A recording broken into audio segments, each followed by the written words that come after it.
여호수아서 7장, 8장을 중심으로 먼저 죄를 정복하자 하는 말씀을 드리려고 합니다. 하나님의 도우심으로 여리고성을 무난히 이겼습니다. 이 사람들이 사기가 충천한 가운데 있어요, 지금. 왜냐하면은 조마조마했겠죠. 첫 번째 전쟁이니까. 이기니까 남은 전쟁에도 자신감도 생겼고, 더군다나 그냥 이긴 것이 아니라 하나님이 기적적인 역사를 일으키셔서 이겼으니까 아주 몸과 마음이 충만했을 겁니다.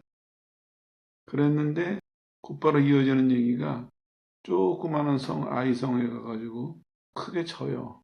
그리고 실은 사람은 36명쯤 죽었는데 문제는 이 아이성 전투를 패배함으로 인해서 여리고성을 이겼던 그 충만함이 싹 없어졌다는 이게 문제가 되는 것입니다. 왜 이런 일들이 벌어졌냐면은 하나님께서는 이 사람들이 가나안을 정복하기 전에 교훈을 하기 원하셨어요. 왜냐하면은 성결해라. 다시 말하면 먼저 죄를 정복하지 않고서는 너희가 가나안을 점령할 수가 없고, 만약에 가나안을 점령한다고 해도 그것이 너희에게 축복이 아닐 수도 있다. 이걸 교훈하시려고 이 아이성 사건을 허락하시는 것이죠. 참고로 말씀드리고 넘어가면요, 하나님 앞에서 성결해야 된다. 이거는 평생 기억해야 될 것입니다.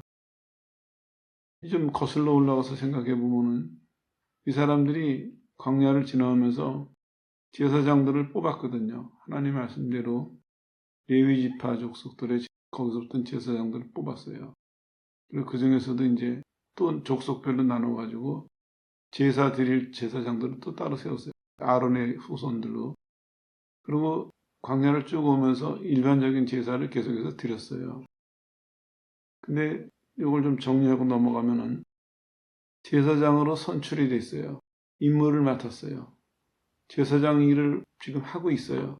그런데도 제사장들이 하나님 앞에 제사 드리러 갈 때는 여호와께 성결이라는 패를 머리다 꽂고 들어갔어야 됐어요. 본인도 봐야 되고 다른 사람들도 그것을 보면서 우리가 하나님 앞에 성결해야 되는구나. 그걸 잊지 않게 하시기 위해서. 똑같은 얘기입니다. 여리고를 이겼어요. 여리고를 이겼다는 얘기는 지난 시간에 말씀드린 것처럼 여리고 승리해서 끝나는 것이 아니라 남은 전쟁도 너희가 이기겠다는 하나님의 어떤 증표예요. 그랬음에도 불구하고 성결의 문제가 해결 안 되니까, 죄를 정복하지 못하니까 금방 문제에 빠지고 말거든요. 우리도 마찬가지예요. 하나님의 거룩함을 경험해 봤어요. 이해했어요. 우리도 말로 하고 살아요. 그러나 하나님 앞에서의 성결함을 우리가 간직하지 못할 때, 유지하지 못할 때 우리 삶에 큰 문제가 벌어진다, 이런 얘기입니다. 실제로 교회 안에서 그런 경우가 많아요. 은혜를 크게 받았음에도 불구하고 중간에 이상해요. 그럼 다 어떤 문제냐면 대부분 성결에 관한 문제입니다. 죄를 정복하지 않으니까 앞에서는 큰 능력이 나타나는데 뒤에서는 또 그만한 죄가 뒤따라오고 있어요. 어쩌면 더 큰 죄가 뒤따라오고 있죠. 오늘 주제는 이거 심각한 주제입니다. 먼저 죄를 정복하는 것, 다시 말하면 성결을 유지하는 것, 그것이 중요합니다. 중요성을 살펴보면요, 이스라엘이 지금 가나안을 점령해 들어가면서 2개의 돌무더기를 쌓아요. 초반에 이런 일이 벌어지는 거죠. 하나는 여리고에서 승리를 하면서 여리고를 돌무더기를 만들고 다 태워서 하나님께 바쳐요. 그게 하나 있고, 두 번째는 아이성에서 패배한 다음에 두려움과 눈물로 쌓은 돌무더기가 하나 있어요. 아시는 내용이니까 설명드리고 넘어갈게요. 아간이 범죄해가지고 아간의 일족을 돌로 때려 죽여요. 돌무더기가 되는 것이죠. 이스라엘이 걸어간 길을 뒤따라가다 보면 돌무더기 2개가 나와요. 가나안 초입에. 그래서 이제 사람들은 배워야 되죠. 하나님을 의지했을 때는 여리고 같은 성도 돌무더기를 쌓으면서 이길 수 있구나. 그러나 하나님 앞에서 성결을 유지하지 못할 때는 우리가 피눈물로 돌무더기를 쌓아야 되는구나. 이런 교훈을 주시려고 하나님께서 아이성 전투를 허락하시네요. 사람들을 시켜서 여호수아가 이제 정탐을 해라고. 다음에 이제 아이성이니까 한 보고 가라. 이 사람들이 갔다 와서 한다는 소리가 조금 해서 다 갈 필요도 없습니다. 2, 3천 명만 가죠. 이래서 3천 명만 가라. 정말 작은 성이었던 것 같아요. 이 사람들도 이제 자신만만하게 갔죠. 여리고도 이겼는데 그 조그만 성 못 이길까. 그리고 이 아이성이 왜 중요했냐면 성은 작지만 이게 가나안 땅을 가운데로 가로질러서 봤을 때 이게 중요한 요충지예요. 그러니까 이 길로 물자도 다 지나다니고 사람들도 다 지나다니거든요. 여호수아의 입장에서 봤을 때는 이 길을 확보해 놓지 않으면 전쟁을 하는데 어려움이 많아요. 왜냐하면 그 사람들은 거기 사는 사람들이거든요. 그러니까 여호수아는 반드시 작지만 이제 이 성을 점령해야 될 이유가 있는 것이죠. 군사적으로나 경제적으로나 전략적인 요충지예요. 전쟁을 해서 쳐들어갔는데 결과는 의외였어요. 졌어요. 36명이 전사를 하고 그리고 얼마나 겁이 났으면은 꽁무니를 뺐어요. 그리고 와가지고 겁이 나서 보니까 마음이 녹아내렸다 이렇게 설명하고 있습니다. 이제 더 큰일 난 거예요. 36명 죽은 게 문제가 아니라 앞으로는 어떻게 싸우죠 우리가. 요만한 성에서도 이랬는데 나머지 전쟁을 어떻게 할 거냐. 그런 것도 있고 또 하나는 우리가 여리고를 무너뜨렸을 때는 이 사람들이 겁이 나서 다 마음이 녹아내렸거든요. 근데 아이성에서 졌대 소문이 퍼지면은 겁내하던 사람들이 그래? 그럼 싸워볼만 한데 자기들끼리 싸우고 살았지만 알던 사람들이거든요. 야, 여러분 힘을 합해서 한번 싸워보자. 이렇게 되면 큰일 나는 거죠, 이스라엘로서는. 이게 36명 죽은 것보다 이제 뒷감당을 못하니까 이스라엘이 걱정에 빠졌습니다. 이제 원인을 알아봤더니 하나님께서 알려주시죠. 너희가 내게 드려진 물건을 뺏어갔다. 이렇게 말씀하세요. 여리고를 무너뜨리시면서 다 불태우고 아무도 갖지 마라 그랬거든요. 왜냐? 하나님께 드려진 거기 때문에. 근데 거기서 훔쳐갔어요, 그거를. 그래서 이제 찾고 찾아보니까 요즘식으로 말하면 이제 밍크 코트쯤 돼요. 외투 하나, 은 200, 50세겔의 금덩어리. 요거를 아간이라는 사람이 훔쳤어요. 그래서 하나님께서 이제 뭐라 그러시냐면 이렇게 말씀하세요. 너희가 언약을 어긴 것은 단순히 내 말을 어긴 것이 아니라 나와의 신뢰를 깬 것이다. 내가 너를 믿고 약속을 했는데 내가 너희를 믿고 소돔 거는 아무것도 취하지 마라. 명령 겸 약속을 했는데 너희는 내 말만 안 지킨 것이 아니라 결국엔 뭐냐면은 너희를 믿고 말한 나의 신뢰를 깬 거다. 죄가 큰 거예요. 이것을 설명드리고 넘어갈게요. 우리가 하나님 말씀을 지키는 것이 왜 중요하냐면 우리 생각에는 금밖에 한번 살짝 나갔다 들어왔는데 뭐 우리 그걸 대수롭지 않게 생각해요. 근데 하나님은 그러시지 않으세요. 하나님이 심각하게 생각하세요. 왜냐하면 그 하나의 행동이 우리는 그것만 한번 어겼는데 그거 조금 이렇게 저질렀는데 이렇게 하지만 하나님은 우리와 하나님과의 그 신뢰가 깨졌다 이렇게 받아들이시는 거예요. 그러니까 하나님은 상처가 크신 거죠. 우리는 우리가 저질른 죄니까 한번 그까짓 것 좀 이렇게 생각할지 모르겠지만 하나님은 완전히 마음의 상처를 크게 입으신 거예요. 그래서 벌이 큰 겁니다. 신앙생활하면서 심각하게 생각해야 돼요. 단순하게 행동을 한번 안 했다. 하지 말아야 할 행동을 한번 했다. 그 차원 정도가 아닙니다. 그래서 신앙생활할 때 보면요. 믿음이 생긴 다음에 늘 하나님을 생각하면서 사는 사람은 믿음이 좋아져요. 그 얘기가 이따가도 반복이 될 텐데 근데 하나님을 생각하지 않고 그 눈에 보이는 현실적인 거 행동이면 행동, 말이면 말 이걸 보고 사는 사람은 믿음이 별로 좋아지지 않더라고요. 차이는 그겁니다. 하나님 앞에서 왜 하나님은 마음으로 믿으라고 말씀하시냐면 하나님의 모든 약속과 말씀은 신뢰 속에서 나오는 것입니다. 하나님이 우리를 믿기 때문에 말씀하신 거거든요. 그 대신에 그 말씀 안 지키면 우리를 믿는 하나님의 믿음에 대한 배반 행위니까 문제가 심각해지는 것이죠. 하나님께서 이렇게 말씀하세요. 너희가 신뢰 관계를 깼기 때문에 대가를 치러야 된다. 근데 그 뭐냐면은 하나님이 떠나신다. 너가 나 안 믿는데 내가 너랑 어떻게 같이 있겠느냐. 하나님 떠나세요. 두 번째는 뭐냐면 그 사람이 대신 바쳐줘야 된다. 왜냐?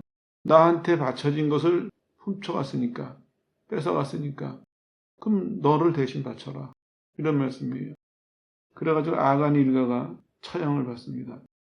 근데 이스라엘 백성들이 돌로 때리면서 그렇게 얘기를 해요. 너희가 범죄함으로 우리를 괴롭게 했다. 너희가 하나님께 범죄함으로 우리가 너희를 돌로 때려야 되는 괴로움을 우리한테 줬다. 그리고 또 이어지는 얘기가 그래서 우리가 너를 괴롭게 할 것이다. 돌로 때려 죽여요. 그들이 던진 돌이 무덤을 만드는 것이죠. 이스라엘 모두에게 슬프고 아픈 기억이었습니다. 앞서서 말씀드린 것처럼 이스라엘이 걸어간 길을 따라가다 보면 돌무더기가 두 개 나오는데 하나는 정말 기쁨과 소망을 주는 여리고 승리라는 돌무더기고 하나는 두려움과 아픔을 주는 아간 일가의 돌무더기고 이스라엘 백성들의 역사 속에서 길이 남을 것입니다. 우리도 살면서 이 점을 늘 돌아봐야 돼요. 나는 무슨 돌무더기를 쌓고 사는가? 우리 지나온 길도 다 돌무더기가 있어요. 하나님 말씀에 순종해서 승리의 돌무더기를 쌓고 가는 사람도 있고 또 하나님 말씀으로 어겨서 고통과 슬픔의 돌무더기를 쌓고 가는 사람도 있고 하루를 한순간을 허투루 생각할 것이 아닙니다. 신중하게 생각해야 됩니다. 내가 요 한순간 이 하루를 어떤 쪽의 돌무더기를 쌓을 것이냐. 내가 하루를 보냈을 때 하나님은 나를 어떻게 평가하실 거며 내 인생의 하루는 어떤 식으로 남을 것인가. 그걸 생각하면서 살아야죠. 그리고 이제 이런 결심도 해야 됩니다. 신앙생활 하면서 이스라엘처럼 상처투성이로 정착하지 말고 기왕이면은 온전한 상태로 정착해야 되겠다. 이런 것도 교훈으로 배워야 됩니다. 이스라엘이 하나님의 극진하신 은혜로 애굽에서 나왔지만 그들이 걸어간 길을 쭉 더듬어 보세요. 문제 아닌 곳이 없었어요. 가는 곳마다. 정말 잘해가지고 칭찬받고 기뻐하고 보는 사람들이 즐거워한 그런 순간이 별로 없었습니다. 은혜로 가기는 갔는데 보니까 온갖 상처를 다 입고 가나안에 정착하는 그러다 보니까 정착 이후의 삶도 별로 좋지 않았거든요. 우리 신앙도 마찬가지입니다. 시간이 가면서 하나님 앞에서 계속 이리 부딪히고 저리 부딪히면서 상처를 내고 상처를 입고 가는 사람들은 그 바람직한 모습은 아니죠. 이스라엘이 낙담하고있으니까 하나님이 아간 문제를 처리를 하세요. 그 다음에 2차로 공격 명령을 하세요. 당연히 이제 이겼습니다. 공격하는 방법과 이긴 다음에 물건을 처리하는 방법도 다 알려주세요. 너희가 갓때 다 죽여라. 이렇게 말씀하세요. 이거는 잔인한 명령이 아니라 이스라엘 백성들이 우상숭배에 빠질까봐 하나님이 막으시기 위해서 그러신 거죠. 그렇습니다. 믿음을 가진 다음에 어떨 때는 내가 믿음을 가졌기 때문에 너무 이렇게 제한받는 게 많지 않나. 못하는 것이 많지 않나. 이런 생각이 들 때가 있어요. 근데 하나님의 뜻을 생각해야 돼요. 사람은요, 가까이 하면은 영향을 잊기 마련이에요. 그러니까 하나님의 길이 아닌 길을 가까이 하면은 그 길로 빠질 수밖에 없거든요. 그래서 하나님은 우리를 사랑하셔서 우리를 살리시려고 단호하게 그걸 막으시는 것이죠. 이걸 정리하고 넘어가면요. 기적적인 승리와 어처구니 없는 패배를 보면서 이 사람들은 오늘 뼈저리게 배웠을 것입니다. 하나님 앞에서 성결하라 하는 것은 이론이 아니라 뼈아픈 교훈이구나. 뼈아픈 경험이구나 하는 것을 배웠을 것입니다. 이걸 바탕으로 이제 오늘 주제에 대해서 말씀을 드릴게요. 먼저 죄를 정복하자가 오늘 주제인데 그럼 먼저 죄를 정복하려면 어떻게 되느냐? 당연히 첫 번째 이게 나와야 되겠죠. 각오가 있어야 돼요. 아픈 교훈을 남기지 말자. 앞서서 말씀드린 것처럼 하나님은 분명히 말씀하시고 인도하시는데 우리가 소홀히 하거나 제대로 안 해서 아픈 기억을 쌓고 가는 그런 돌무더기를 쌓고 가는 사람이 되어서는 안 되겠다. 이제 각오하고 따라가야 됩니다. 이런 걸 볼 때마다 우리가 자꾸 마음을 새롭게 해야 돼요. 하나님이 말씀하셨을 때, 하나님의 뜻을 깨닫거나 들었을 때 내가 확고하게 마음먹고 따라가야 되겠구나. 이거를 그냥 어중간하게 따라갔다가는 이 사람들처럼 아픈 기억을 남길 수밖에 없구나 하는 각오가 있어야 됩니다. 두 번째로는 마음을 새롭게 해서 일어나자. 다시 표현하면 새로운 마음으로 일어나자 하는 것입니다. 이스라엘이 졌을 때 태도를 보면요. 하나님 앞에 마음을 쏟아요. 그리고 6절에 보니까 옷을 찢었다 했는데 이것은 입고 있는 옷들을 찢기 시작했다. 이런 의미거든요. 이스라엘의 습성은 뭐냐면은 옷을 찢는다는 것은 이게 마음 아프게 회개하는 극도의 슬픔을 표현하는 것입니다. 그러니까 자기가 입고 있던 옷을 찢을 만큼 하나님 앞에서 자기의 마음을 다 드러내고 다 쏟아내는 이런 모습입니다. 그리고 나서 거기서 끝나면 안 돼요. 그리고 나서 하나님 앞에 엎드립니다. 하나님의 교회 앞에 엎드렸다 하는 얘기는 하나님의 임재 앞에 엎드렸다 하는 얘기입니다. 이게 왜 중요하냐면요. 하나님 앞에 엎드린다는 얘기는 절대적인 신뢰와 복종을 의미하고 있습니다. 이게 이제 설명이 좀 필요한 부분인데요. 전쟁이 지금 졌어요. 아까 말씀드린 것처럼 진거가 큰 일이 아니라 앞으로가 큰 일이에요. 그랬을 때 급하니까 잘못했습니다. 하나님 살려주세요. 이렇게 빌지 않았어요. 자기네 잘못을 충분히 뉘우칠 만큼 옷을 찢고 그리고 나서 하나님 앞에 엎드립니다. 거기 보니까 시간을 정확하게 설명드리기는 어려워도 말로는 이렇게 기록이 되어 있습니다.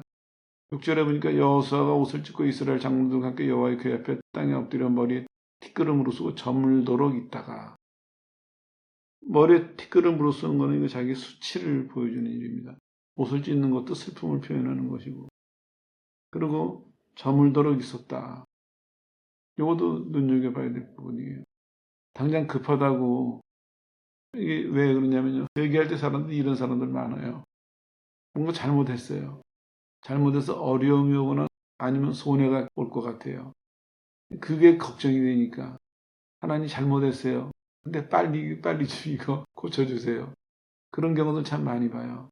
그건 하나님 진정한 회개가 아니죠. 진짜 잘못했으면은 잘못한 거를 해결해야 돼요. 그리고 나를 불쌍히 여기십시오. 이게 옳은 것이죠. 다시 말씀드리면 잘못했으면은 잘못한 거로 죽어야 돼요. 예수님의 죽으심과 부활의 교훈이 바로 그겁니다. 죄가 있으면 그 죄로 인해서 죽어야 돼요. 이건 이제 신앙생활에 적용해 보면은 예수 믿고 회개할 때 내가 잘못한 것이 생각이 난단 말이에요. 그러면 믿기 전에 과거의 죄를 회개하면서 죽어야 돼요. 사람들은 잘못은 인정해요. 그런데 오늘 난 살아야겠습니다. 예를 들면 내가 잘못해가지고 사업이 크게 어려워졌어요. 잘못해서 병이 들었어요. 그러면 잘못은 인정하는데 근데 하나님 사업 빨리 잘 되게 해주십시오. 오늘 수표 안 막으면 큰일 납니다. 오늘 하나님 나 병 고쳐주십시오. 이런 식이에요. 마음이 어디에 가 있습니까? 마음은 지금 내가 잘못했구나 하고 아파하고 뉘우치는 데 있는 것이 아니라 빨리 이 어려움을 벗어나려고 빨리 원하는 소원을 이루려고 온통 마음은 거기에 가 있어요. 이거 본인이 구분할 줄 알아야 됩니다. 내 마음이 어디 있는지. 아니면은 그냥 늘 기도해요. 그러면서 이렇게 생각할 거예요. 잘못했다고 내가 입으로 시인했고 필요하니까 도와달라고 기도드렸고 이게 뭐가 문제야? 뭐가 문제죠? 내용은 문제가 없어요. 뭐가 문제냐면 사람이 빠졌어요.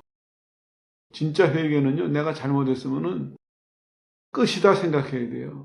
하나님 여기서 망해도 할 수 없습니다. 죽어도 할 수 없습니다. 잘못했으니까.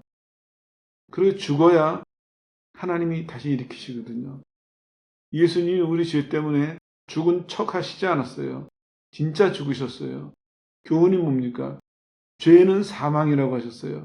그 말씀 그대로 받아들이셨고 그대로 따라가셨어요. 물론 예수님은 하나님이시기 때문에 살아나실 것을 아셨어요.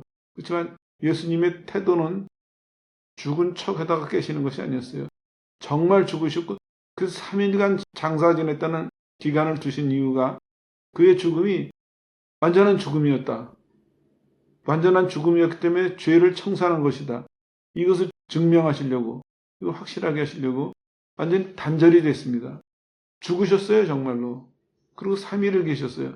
물론 시간으로 보면 딱 3일이 아니지만 3일간 죽으셨어요. 근데 하나님이 일으키셨어요. 우리도 마찬가지입니다. 하나님 앞에 회개할 때 진짜 회개하는 사람은 뒤를 생각 안 해요. 잘못해서 그거 회개한 거기서 그걸 끝이라고 생각해야 돼요. 본인은 그걸 끝이라고 생각했을 때 그때 하나님이 불쌍히 여기셔서 그걸 회복시켜 주시고 다음을 주시는 거거든요. 이게 분명해야 됩니다. 이게 분명하지 않으면은 사람이 점점 나 편한 대로 믿어요. 처음서부터 맨 처음에 믿을 때서부터 하나님 앞에서 난 죽는다. 죄로 인한 것이면 죽는다. 죄는 죽음이다. 거기서 생각이 끝나야 돼요. 근데 하나님이 불쌍히 여기시고 살려주신 건 이건 하나님 속 아니고 하나님 권한이에요. 내가 그거에 대한 기대를 가지고 회개하면서 죽는 척하고 살아날 걸 바라고 입과 마음이 따르고 이거는 문제가 되는 것입니다. 하나님께서도 이스라엘 백성들에게 인도하시는 길을 보니까 이 사람들이 저는 그렇게 설명을 드렸지만 실제로 이 사람의 태도를 보면은 뒷걱정 안 했습니다. 이 사람들이 쳐들어올 거에 대한 아무 대비 안 하고 그냥 하나님 앞에 앉아 있었어요. 저물도록 한참을 앉아 있었습니다. 한참을 앉아가지고 자기네들의 죄를 슬퍼하고 괴로워하고 옷을 찢고 죄를 뒤집어 쓰고 그 표현이거든요. 슬퍼하고 괴로워하고 그러고 나니까 하나님이 말씀하시고 인도하시기 시작했습니다. 바로 이겁니다. 새로운 마음으로 일어나는데 우리가 할 일이 뭐냐? 죄로 인해서 하나님 앞에서 죄로 인해서 슬퍼하고 괴로워하는 거기까지를 충분하게 온 마음으로 다해서 충분하게 해야 됩니다. 그 이후에 용서하시고 새로운 게 회복시켜 주시는 건 이건 하나님 소관입니다. 하나님 주권에 맡겨야 돼요. 그렇게 해주시면 좋겠지만 반드시 우리가 요구할 사항은 아닙니다. 근데 이제 하나님은 은혜로우셔서 죄로 인해서 회개하는 자에게 새로운 길을 주시죠. 그때 해야 될 것은 이제 명령을 듣는 것입니다. 하나님 말씀하세요. 두려움과 고통을 딛고 일어서라 말씀하세요. 예, 하나님 말씀을 잘 듣는 사람은요. 실패를 딛고 다시 일어날 수가 있습니다.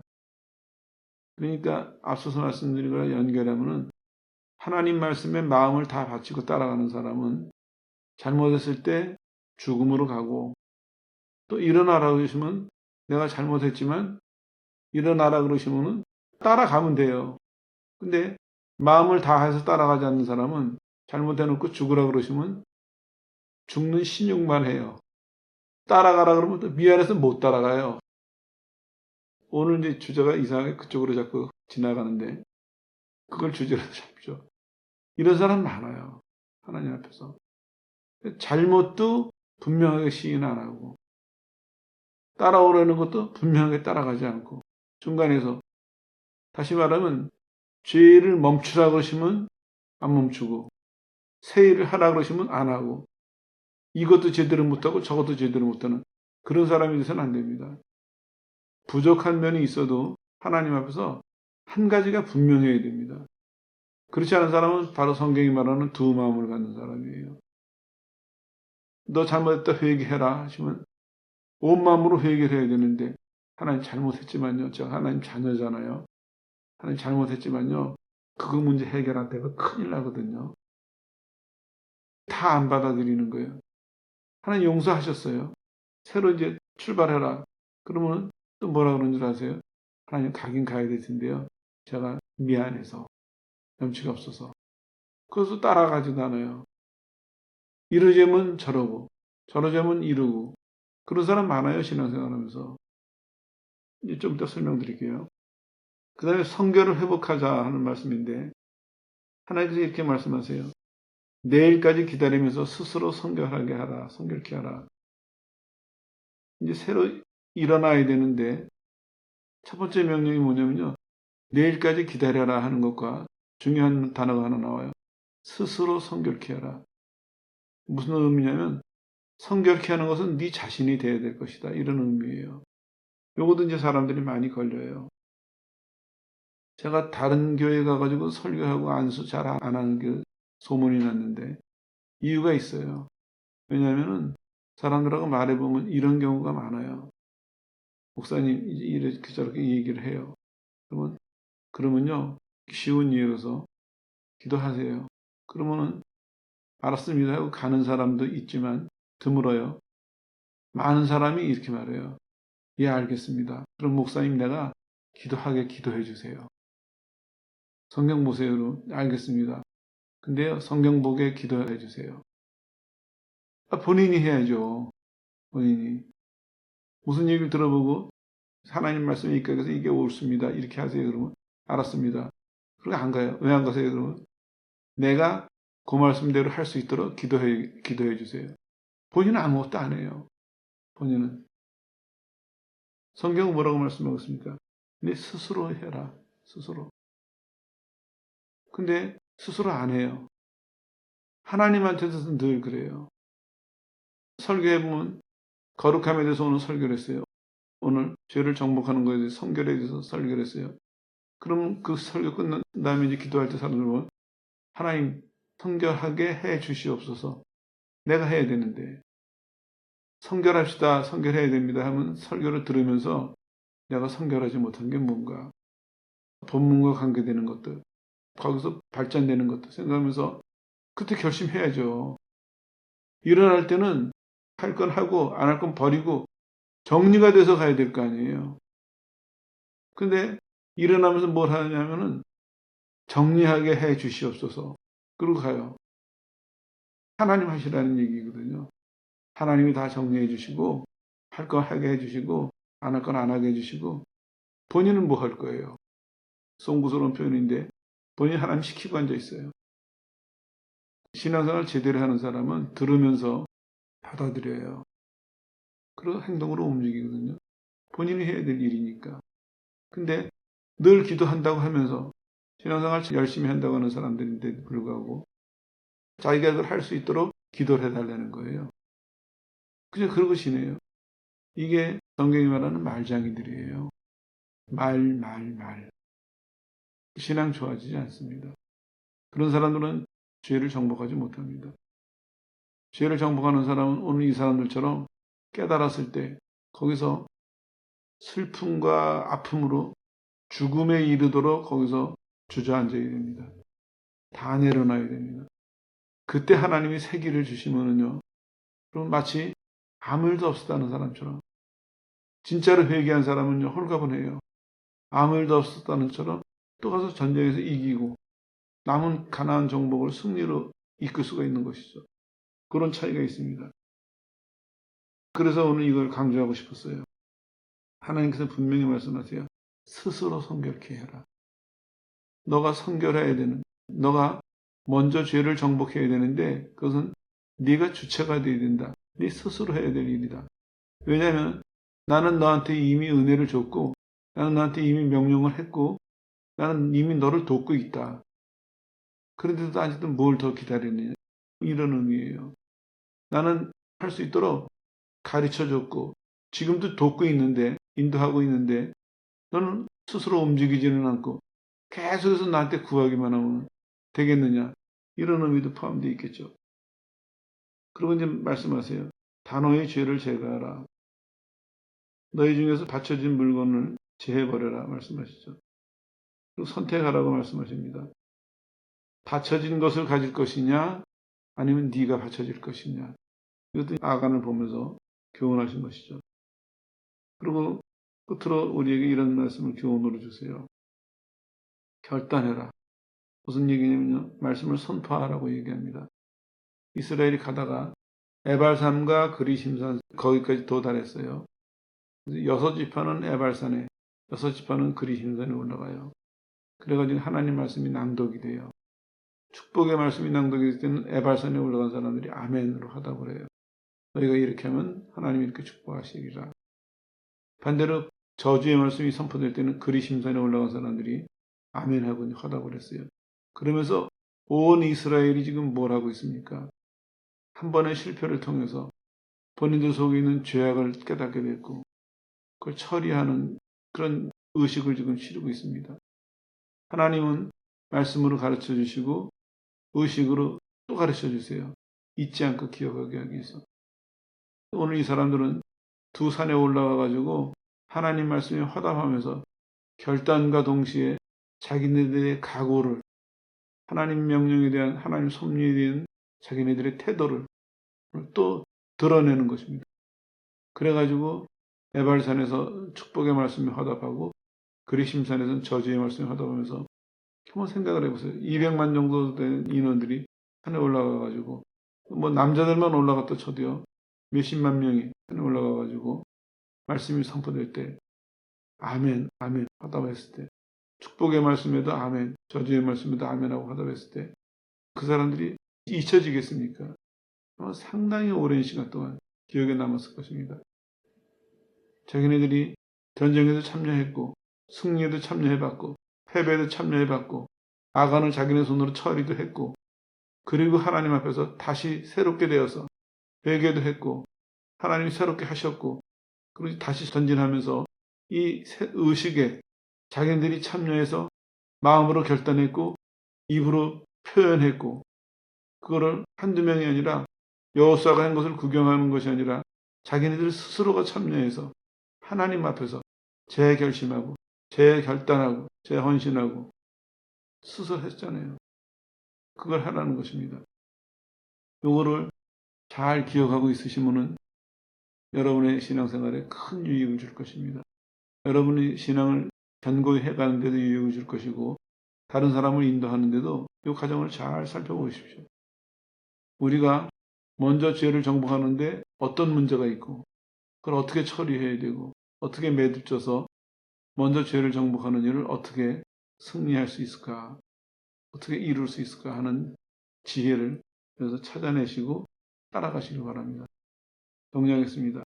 하나님은 이스라엘을 인도하시면서 죄를 정복하는 일이 너무나 중요했기 때문에 오늘 여리고와 또 아간의 사건을 통해 가지고 이 사람들이 오랫동안 잊혀지지 않으려고 교훈하고 계세요.